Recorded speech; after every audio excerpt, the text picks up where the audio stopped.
여러분, 신앙생활을 시작하면서 여러분이 느꼈던 그 구원의 첫 감격 혹시 기억납니까? 단순히 교회 다니는 게 아니라 예수 그리스도를 인격적으로 만난 이후에 하나님께 주시는 그 은혜, 기억이 나요? 참 그 첫 만남을 시작할 때는 모든 과정들이 참 새롭게 전개될 것 같고, 또 그 은혜가 항상 함께 하심을 믿기 때문에 흔들리지 않는 삶을 살겠다라는 확신도 아마 막 열정적으로 끌어올랐을 겁니다. 그런데 신앙의 여정이라는 것이 참 그렇게 평탄한 감동만 있는 것이 아니잖아요. 감동과 더불어서 여러 가지 어려움과 시험들이 함께 찾아온다는 겁니다. 왜냐하면 약속의 땅은 여러분 그냥 파라다이스가 아니고 하나님을 배워가고 알아가는 땅, 그리고 그 사랑을 할 수 있도록 훈련하고 연단받는 땅이기 때문입니다. 하물며 이 땅에서 우리가 신앙생활을 하면서 살아가는 여정 또한 그렇다는 거죠. 마지막 거룩한 나라, 아까 부른 찬양의 저 높은 것을 향하여 나아가는 그 매 순간까지 그런 과정들을 통해서 우리가 하나님의 사람으로 만들어져 가고 있다는 사실입니다. 그런 측면에서 우리 모두가 하나님의 일하심 앞에 감사하고, 또 하나님께서 나를 더 아름다운 믿음의 사람으로 만들어 가실 때 주의 거룩한 손에 맡김받아 되어진 삶을 살아가기 위해 애쓰는 우리 모두가 되었으면 좋겠습니다. 오늘 본문이 바로 또 그와 같은 문제를 다루고 있죠.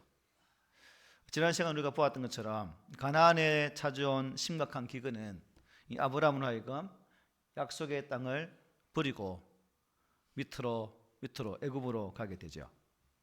아브라함은 그곳에서 아내의 살해를 누이라고 속이는 거짓말로 아내를 바로에게 빼앗기 뻔했던 그런 과정도 있었습니다. 그러나 그 속에서 자신이 만든 문제보다 그 일에 개입하여 주셔서 그 문제를 해결하시는 하나님을 아브라함은 만나게 된다는 거죠. 그리고 하나님께서 어떤 분인지를 새롭게 배우게 됩니다. 그리고 그 과정에서 다시금 애굽의 땅에서 방향을 틀어서 가나안 땅으로, 하나님께서 주신 약속의 땅으로 올라가는 그 여정, 그리고 하나님 이름을 불렀던 그의 모습을 우리 지난 시간을 통해서 살펴볼 수가 있었습니다. 그런데 아브라함이 일행이 참 약속의 땅에 들어왔다고 해서 모든 것이 해결된 건 아니죠. 돌아온 아브라함에게 또 다른 시험거리가 찾아오게 되었다는 거죠. 조카 롯과의 사이에서 문제가 발생합니다. 2절을 보면 아브라함이 애굽에서 돌아왔을 때 가축과 은이 많았다고 했죠. 5절에서는 보니까 조카 롯도 양과 소와 장막이 있었다고 했습니다. 그리고 6절을 보니까 그 땅에 소유가 많아서 아브라함 롯이 동거하기 능력하지 못했다. 7절은 아브라함의 목자와 롯의 목자가 서로 다투는 문제가 돌출하게 되었다는 거죠. 참 아브라함이 가나안에서 처음 맞이했던 시련은 기근이었다면 그 다음 만난 시험은 뭡니까? 풍요로움으로 인해 찾아온 시험이었습니다. 우리는 생각하기를 많이 있으면, 많이 누리면 결코 이런 시험이 없을 것이다라고 생각하는데 오늘 본문은 그렇지 않죠. 풍요가 시험거리가 충분히 될 수 있다. 우리가 로또 좋아하잖아요. 이 복권에 당첨된 사람들을 보면 돈을 많이 받았기 때문에 잘 살 것이라고 생각하지만 의외로 그분들의 말로가 좋지 않아요. 그죠? 왜 그럴까요? 아시는 분 답 좀 알려주세요. 아브라함과 롯이 서로 풍요롭게 되기까지는 전혀 이런 다툼이 없었어요. 성경에는 그것을 말씀하고 있지 않기 때문에. 그런데 둘 다 소유가 이제 많아졌을 때 그전에 없었던 새로운 문제, 아브라함과 롯이 충돌하게 되었다는 사실입니다. 이것은 단순한 언쟁 정도가 아니라 여러분 아주 심하게 싸운 거예요. 뭐 삼촌하고 축하하는 일이 멱살 잡고 안 싸웠겠지만 그 목동들은 어떻겠습니까? 목초 자그밖에 없는 목초지 또 물 그때 얼마나 여러분 피터지게 싸웠겠어요. 그래서 더 큰 문제는 뭐냐면 그 다툼이 누구 앞에서요? 본문을 보니까 가나안 사람과 브리스 사람이 있는 곳에서 싸웠다는 거예요. 오늘날 말하면 교회 성도들이 이곳에 안 믿는 사람들 앞에서 멱살 잡고 싸운 그런 격이에요. 그냥 얼마나 득이 안 되겠습니까? 그것도 물질 때문에 삼촌이 맞니? 조카가 맞니? 아이고 저놈의 집안 삼촌하고 조카가 싸우네 지금 되는 거예요. 그래서 본문 5절로 7절 이렇게 말하죠. 아브라함이 일행 롯도 양과 소와 장막이 있으므로 그 땅이 그들이 동거하기에 넉넉하지 못하였으니 이는 그들의 소유가 많아서 동거할 수 없었음인지라. 그러므로 아브라함의 가축의 목자와 롯의 가축의 목자가 서로 다투고 또 가나안 사람과 브리스 사람도 그 땅에 거주하였다. 실제로 보면 아브라함의 목자와 롯의 목자 다투었다고 말씀했죠. 이것은 비록 목자들 간의 다툼이지만 실상은 누구와의 싸움이에요? 아브라함과 롯의 싸움이에요. 6절은 그들이 이처럼 다툰 이유를 보여주고 있습니다. 이는 그들의 소유가 많아서 함께 동거할 수 없었기 때문이라. 그렇습니다. 아브라함은 그리고 롯은 그들의 많은 소유 때문에 다투었습니다. 물론 그들의 이 다툼의 직접적인 원인은 유목에 절대적으로 필요한 그 목초지 물과도 깊은 연관이 있을 것으로 보입니다. 그것을 먼저 확보하기 위함이겠죠. 그러나 보다 근본적으로 볼 때 아브라함과 롯이 다툰 원인은 서로 화목하지 못한 데 있다는 겁니다. 즉 아브라함과 롯은 과거 재산이 별로 없었을 때는 서로 도와주고 조카님, 삼촌님 뭐 이렇게 막 했는데 화목했지만 서로 재물이 많아지자 거기에 마음이 빼앗겨서 이제까지 아름답게 유지해왔던 관계가 먹구름이 꽉 낀 그런 관계로 변화되고 있다는 사실입니다. 이처럼 롯의 재산이 급격하게 불어난 사실을 지적하는 것은 이 풍성한 재산이 롯과 아브라함이 헤어지는 결정적인 계기가 되었기 때문이겠죠. 이것을 볼 때 재산이 많다고 반드시 좋은 것은 아니구나 라는 것을 깨닫게 됩니다. 재산을 여러분 하나님의 영광을 위해 사용하지 않고 재산 그 자체에만 목적을 두게 될 때 그 재산은 축복이 아니라 오히려 인간의 물욕으로 가득 찬 세속적인 인간으로 타락시키는 그런 재앙이 될 수 있다는 거죠. 이처럼 세상에 많은 재물은 비록 그 자체가 악한 것은 아니지만 그것을 대하는 사람들의 이 부패한 성향 때문에 이것 때문에 악한 결과를 많이 낳아요. 우리가 아는 것처럼 성경의 디모데전서에 보면 돈을 사랑함이 어떻게 해요? 일만항의 뿌리라고 말씀하죠. 돈이 일만항의 뿌리라고 했습니까? 아니에요. 돈을 사랑하는 것. 이게 모든 악의 출발점이다라고 분명히 말씀합니다. 그리고 야고보 사도는 뭐라 말해요? 욕심이 잉태한 적 죄를 낳고 죄가 장성한 적 사망을 낳는다고 분명히 말씀하고 있습니다. 그러므로 재물 때문에 오늘날 보십시오. 이 돈 때문에 가정 파괴가 얼마나 많이 일어납니까?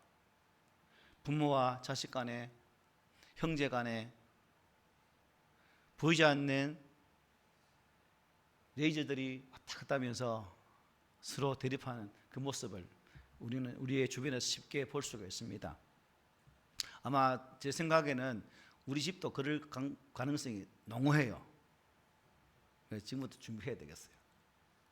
어쨌든 우리 성도들은 오직 삶의 유지를 위해 재물을 구해야 되지 그냥 이것이 목적이 되어서 수단과 방법을 가리지 않고 이것을 구하는 삶을 살아서는 안 된다는 겁니다. 그래서 재물은 물질은 우리의 삶의 유용한 도구로 쓰시기 바랍니다. 그리고 이 재물에 지배받지 말고 재물을 지배하는 그런 삶을 사시기를 바랍니다. 그럴 때 우리 삶의 자리에는 하나님의 도우심 은혜가 함께할 것으로 믿습니다. 재물은 성경을 표현하는 어떻게 표현합니까? 골로새서에 보니까 곧 우상 숭배라고 말씀했어요. 그래서 금, 은, 돈 여러 가지 재화들이 우상이 되지 않도록 우리의 삶을 잘 돌아봤으면 좋겠습니다. 이어지는 8절 한번 보십시오. 우리 함께 읽어보겠습니다. 시작. 아브라함이 롯에게 이르되 우리는 한 친족이라 나나 너나 내 목자나 네 목자나 서로 다투게 하지 말자. 우리는 한 친족이라. 무슨 말씀입니까? 우리는 하나님을 섬기는 자들 아니냐. 지금 가나안 사람, 브리스 사람이 떡 보고 있는데, 야 조카야, 우리가 이렇게 싸워서 되겠니? 우리가 하나님을 믿는 사람인데 지금 믿지 않는 사람들 앞에서, 우상을 섬기는 사람 앞에서 이렇게 다투어서 되겠니? 우리 이러지 말자 라고 말하는 거죠. 갈등 앞에서 아브라함은 세상을 보았습니다. 믿는 자로서, 하나님의 백성으로서 세상 사람들에게 비춰지게 되어질 자신의 모습을 보았다는 거예요. 이 다툼을 통해서 저들이 판단하게 되어질 그 부분까지 보았다는 겁니다. 그러니까 롯에게 우리 추한 꼴 보이지 말자. 야, 우리 한 형제인데 이랬어야 되겠니? 라고 말하는 거죠. 우리 예수님이 뭐라 말했습니까? 산상수훈에서 팔복에서 이렇게 말했죠. 화평하게 한 자는 복이 있나니 그들이 하나님의 아들이라 일컬음을 받을 것이다 라고 말씀하셨어요. 화평하는 자, 화평하는 자. 그리고 마가복음에 이렇게 말합니다. 소금은 좋은 것이로되 만일 소금이 그 맛을 잃으면 무엇으로 이를 짜게 하리요? 너희 속에 소금을 두고 서로 화목하라 하시니라고 우리 주님께서 말씀하셨습니다. 예수님은 우리들이 살아계신 하나님, 그러한 그 백성이라면 그 사실을 세상에 보일 수 있는 그 방법은 무엇이라는 거예요? 형제들과 화목하게 사는 것이다 하는 것입니다. 그러므로 우리들도 우리의 신앙의 삶에 있어서 믿음의 지체간에 또 가정에서도 화목하는, 화평하는 그런 모습들이 있으면 참 좋겠습니다. 그리고 서로 다투게 하지 말자죠. 서로 다투게 하지 말자. 우리 한글 성경에는 없지만은 원문 성경에 보면 제발이라는, 원컨대라는 단어가 딱 붙어 있습니다. 앞에. 우리 제발 싸우지 말자. 결국 이것은 애원의 의미와 더불어서 마음의 결단을 촉구하는 강한 청원까지 담겨져 있는 말이죠. 로사, 내 마음을 다해서 애원하는 마음으로 내 결단을 요구한다라는 의미가 이 말씀에 포함되어 있다는 거죠. 이것을 보면 여러분, 아브라함은 이 내용을 통해서 여러분은 아브라함은 어떤 성격의 소유인 것 같아요? 애굽 땅에 내려가서도 그가 보이는 모습이나 오늘 보면 롯과의 관계 속에서 보여주는 이 아브라함의 모습을 보면서 아브라함은 어떤 사람일까? 좀 유순한 사람, 또 이렇게 파이터, 싸움을 좋아하는 그런 사람이 아니다라는 것을 충분히 유추할 수 있죠, 그죠? 그래서 이것을 보면서 온유한 사람이면서도 조카에게까지 이렇게 하자는 것을 보면 참 겸손함도 가지고 있는 그런 사람이었다라고도 볼 수가 있죠. 그러므로 우리 성도들도 먼저 하나님과 나 사이에 어떤 관계가 있어야 될 것인가? 바른 관계, 대신 관계가 바로 정립하고 그 다음에 인간과 인간관계를 바라보면서 우리의 삶을 영위할 때 아브라함과 같은 이런 결정을 내리지 않을까? 사람과 사람과의 관계 속에서도 평안한 사람으로, 하나님과 관계 속에서는 하나님에 대한 절대신앙으로 살아가는 그 모습이 있게 될 것이다 하는 것입니다. 그러므로 우리들도 믿음의 지체들 간에 서로 상호간에 있어서도 평화로운 관계를 유지하기 위해서 온유와 겸손을 항상 유지할 수 있는 그러한 모습이 있기를 바랍니다. 저는 여러분 잘 아시듯이 제 얼굴에는 표가 나잖아요. 항상 화가 났다, 화가 안 났다, 이게 단방에 표가 나기 때문에 저는 특별히 더 조심해야 되겠죠. 특별히. 그래서 아직까지 참 프로가 아니다, 프로페셔널한 그런 성격을 가지고 있는, 아직 그렇게 되지는 못했다. 그래서 이것을 보면서 아브라함한테 술을 많이 배워야 되겠다라는 생각도 듭니다. 계속 9절 볼까요?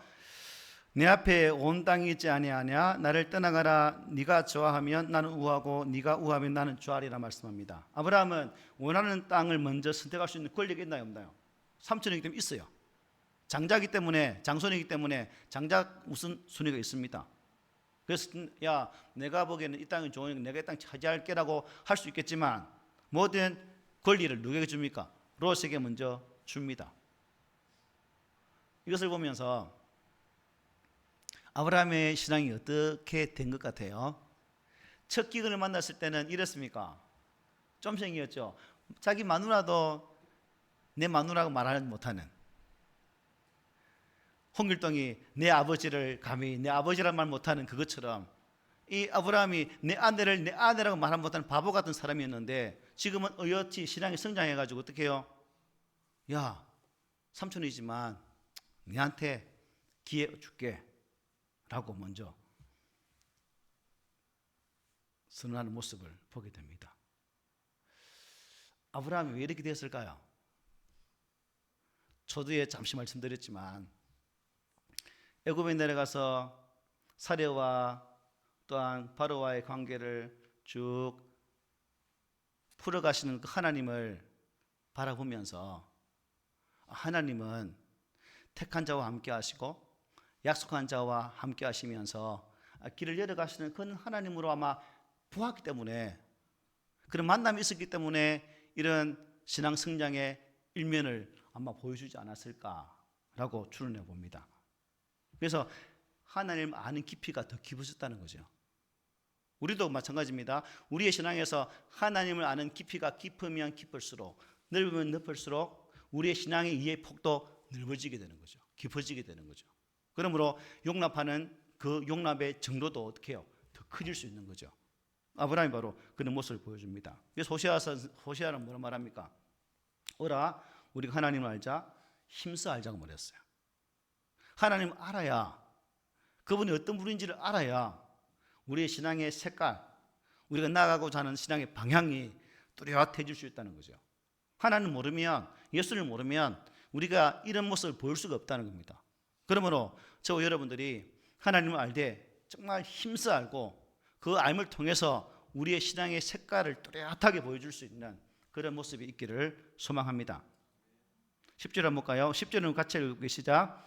이에 롯이 눈을 들어 요단 지역을 바라본 적 소알까지 온 땅에 물이 넉넉하니 여호와께서 소돔과 고모라를 멸하시기 전이었으므로 여호와의 동산 같고 애굽 땅과 같았더라.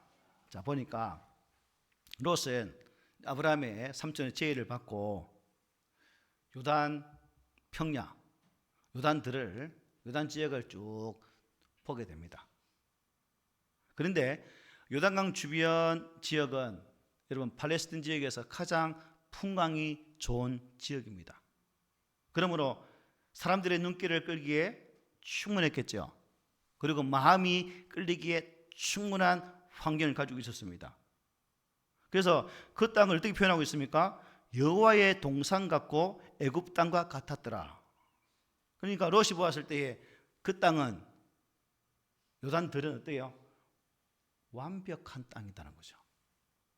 내가 보기에는, 내가 볼 때는 최고의 최상의 땅이다. 투자하면 분명히 몇 년 후에 몇 배의 수익을 얻을 수 있는 부동산, 아마 그런 눈으로 보았을 거예요. 어쨌든 오늘 같으면 그렇겠죠. 이 땅 사두면 10년 후면 몇 배 뜹니다. 이렇게 좋은 땅입니다 라고 이제 샀죠. 이제 그 땅을 선택하게 됩니다. 여기까지 보면 여러분, 롯이 요단 지역을 바라본 것은 어떻게 해요? 현재까지는 아주 좋아 보이죠. 결정이 참 좋다.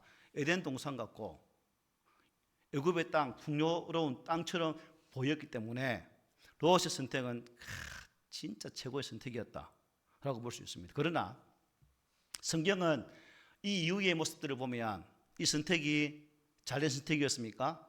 아니죠. 이어지는 14장이나 19장 쭉 보면 그 땅을 선택한 롯의 가정은 심각한 고난을 직면하게 됩니다. 많이 있었던 재물까지 엘람왕 그돌라마를 통해서 그들이 공격하잖아요. 연합군을 형성해서 재산은 다 빼앗기고 심지어 어떻게 해요? 포로가 되는. 난 19장에는 그 소돔 고모라 땅에 하나님께 유황불로 심판하실 때 아내도 소금기둥이 되지요. 사위들도 다 죽어버리죠. 결국 몸뚱아리만 두 딸과 함께 도망와서 또 두 딸과 함께 이상한 씨를 퍼뜨리는 그런 아주 비참한 결과를 가져오는 모습을 보게 되죠. 그래서 여기서 바라본다는 것은 여러분 단순히 쳐다본다는 의미가 아니라 어떻게 해요? 나는 저 땅을 참 간절하게 사모한다는 의미로 담겨 있습니다. 그래서 롯은 간절하게 그 땅을 요구한 거죠. 그래서 간절하게 요구했던 그 땅이 결국 하나님의 심판이 기다리는 그런 땅을 선택하게 되어졌고 결과 그의 삶에 큰 고통이 오게 되어지는 모습을 성경은 우리에게 소개합니다. 눈에 보이는 것, 눈에 좋아 보이는 것, 그걸 선택하는 것 처음에는 좋겠죠. 하와도 마찬가지 아닙니까? 보암직하고 먹음직하고 탐스 있게 한 그 내용들을 보면서 선악과를 따먹게 되어지고 남편에게 주어 먹게 함을 통해서 더불어 하나님의 금령을 어기게 되어지는 그런 결과를 가져오게 되죠. 그래서 우리가 신앙생활을 하면서 보는 것은 다 똑같아요. 그죠? 그런데 문제는 그 바라봄이 세상을 향해 바라봄이 그냥 세상적 관점에서 세상적 시각에서만 바라본다면 롯처럼 이런 결과를 가져오겠지만 우리 믿음의 사람은 조금은 달라야 안 되겠습니까? 즉 영적인 부분도 즉 하나님께로부터 은혜를 구하고 우리 영적인 눈도 열려서 그 지역을 바라볼 때에 단순 세속적인 그러한 관점에서 보는 것이 아니라 영적으로도 바라볼 수 있는 그런 능력까지 나간다면 우리는 결코 실패하지 않겠죠. 늦게 선택한 아브람, 요단들을 차지했던 롯과 비교해 봤을 때는 이래저래 다 손해입니다. 그죠? 조카가 좋은 땅 차지했기 때문에 아브라함은 고생길이 흔하겠네 라고 볼 수 있겠지만 믿음을 선택한 아브라함에게는 하나님이 함께하는 은총이 열리게 되죠. 그러므로 우리가 하나님을 사랑하고 또 그의 나라를 얻기 위해서 간절하게 사모하는 그 모습이 우리 가운데 있어야 되겠죠. 그리고 바라봄에 있어서도 신앙의 눈으로 세상의 삶의 자리를 바라보자.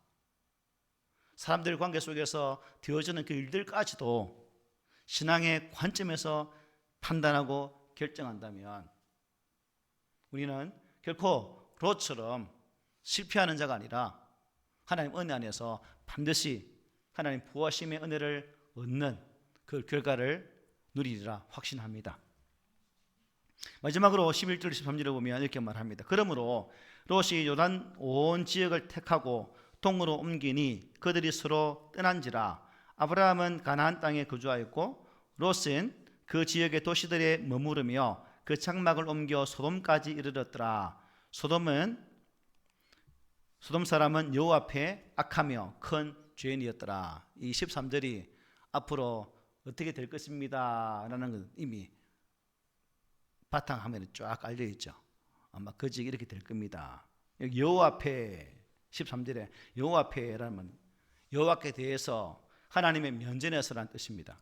저 인간이 범하는 모든 죄악들이 지금 하나님 앞에 펼쳐지게 될 것임을 말씀해 주고 있죠. 그리고 크다는 것은 심히 강렬하게, 그러니까 소돔은 그 땅에 하나님에 대해서 강력하게 죄악을 지르는 그 땅이 된다라고 말씀합니다. 소돔과 고모라, 우리가 알고 있는 것처럼 그 땅의 사람들은 윤리적으로 도덕적으로 심각하게 하나님을 떠나 범죄했던 지역입니다. 그 양과 질에 있어서 도저히 참 어떻게 판단할 수 없는 최악의 상태에 머물러 있었던 그런 지역이었습니다. 그런데 롯은 더 많은 풍부를 차지하기 위해서 영적인 위협을 무릅쓰고 그 땅을 차지하게 되고, 우리가 이미 성경을 배워서 아는 것처럼 심각한 고통에 직면하게 될 것입니다. 당장 눈에 보이는 풍부를 따라감을 통해서 당하게 되어지는 아픔. 그래서 베드로 사도는 이렇게 말합니다. 우리 함께 읽어보겠습니다. 무법한 자들의 음란한 행실로 말미암아 고통당하는 외로운 롯을 던지셨으니 이는 이 의인이 그들 중에 거하여 날마다 저 불법한 행실을 보고 들음으로 그 의로운 심령이 상함이라. 롯을 어떤 사람을요? 고통당한 의로운 롯이라고 말해요. 의로운 롯이었지만 소돔과 고모라 땅에 들어가서 살다 보니까 어떻게 됐다는 겁니까? 의로운 심령이 상했다. 의로운 롯이 상했다는 거예요. 쉽게 말하면 그 지역의 물에 동화되어 버린 거죠. 소돔과 고모라 땅이 흘렀던 그 음란한 물결에 동화되어서 하나님의 의로움이 드러나지 못했다라고 말씀합니다. 결국 영적 기갈은, 즉 하나님께로부터 떠나버리면 이러한 형편에 처할 수밖에 없죠. 우리와 동일하면 똑같습니다. 우리가 살아가는 삶의 자리에서 그냥 하나님 생각 1도 안 하고 매일 일주일 삶을 살아가면서 세상 생각으로 머리 꽉 차 있으면 하나님 은혜에 대해서 반응할 수가 없어요. 안 그렇겠습니까? 그래서 우리의 말이, 우리 행동이 하나님 대해서 무디이기 때문에 롯처럼 그냥 세상 사람과 똑같이 될 수밖에 없는 거죠. 그러나 우리가 영적인 그런 부분에 있어서 민감하게 반응하다 보면, 민감하게 반응한 성도라면 일주일 내내 살아가면서 참 한 말씀이라도 이루기 위해서 그 말씀 부여잡고 사는 성도면 결단코 세상에 동화되지 않는다는 겁니다. 비록 세상에서 살지만 세상에 물들지 않고 의로운 옷으로 인정받는 것처럼 오롯이 빛나는 믿음의 사람이 될 수 있는 거죠. 나의 삶을 통해서 저분은 참 예수 그리스도와 함께하는 사람이다라고 인정받는 삶을 살아내게 된다는 겁니다. 그래서 말씀을 떠난 자와 말씀과 함께하는 자의 차이가 이렇게 엄청나게 큽니다. 욕심, 참 누구나 욕심은 있죠. 저도 욕심이 있습니다. 우리 교회에 대해서도 욕심이 있고 여러분 한 분 한 분에 대해서도 욕심이 엄청 많습니다. 그래서 여러분에 대한 기대가 크기 때문에 저는 여러분의 기대가 엄청 크거든요.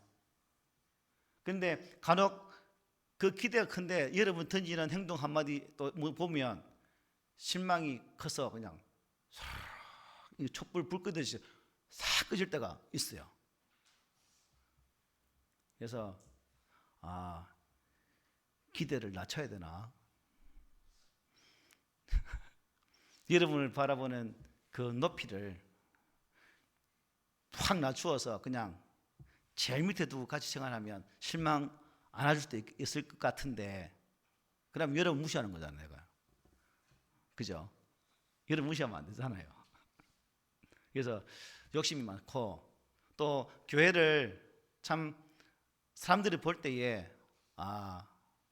교회가 튼튼하다, 교회가 참 견고하다는 소리를 듣고 싶은 게 솔직한 목사의 욕심입니다.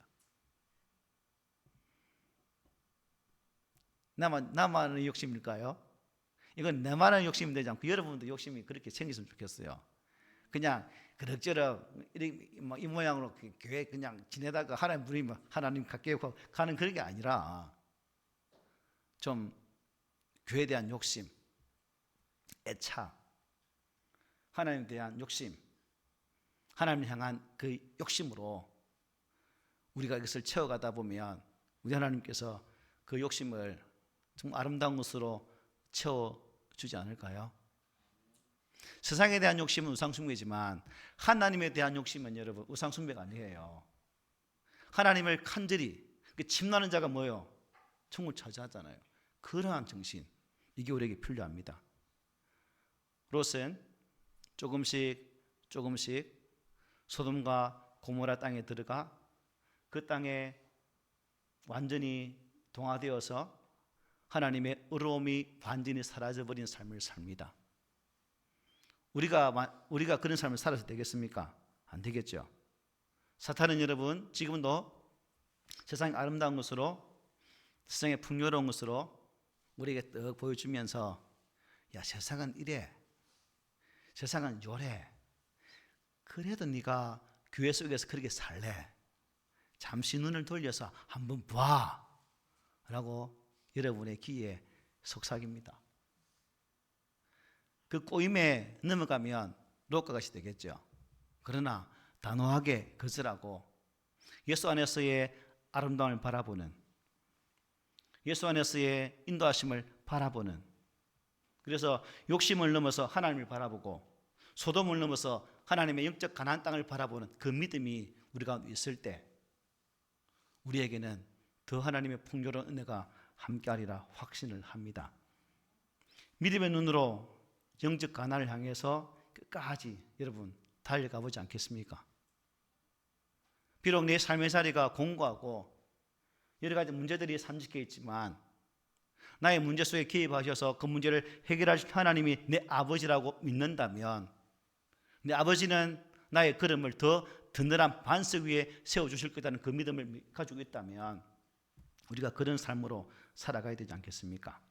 바라기는 우리 모든 성도가 믿음의 의젓한 그 모습으로 롯이 바라는 그 삶이 아닌 아브라함이 하나님을 만남으로 하나님 안에 있었던 그 은혜로 말미암아 믿음 폭이 넓어진 것처럼 저와 여러분도 하나님을 만나고 하나님을 경험함을 통해서 믿음의 깊이가, 믿음의 넓이가, 믿음의 높이가 높아져서 신앙의 그 이해의 폭이 정말 큰 보자기처럼 넓어지는 은혜가 있기를 소망합니다. 아멘.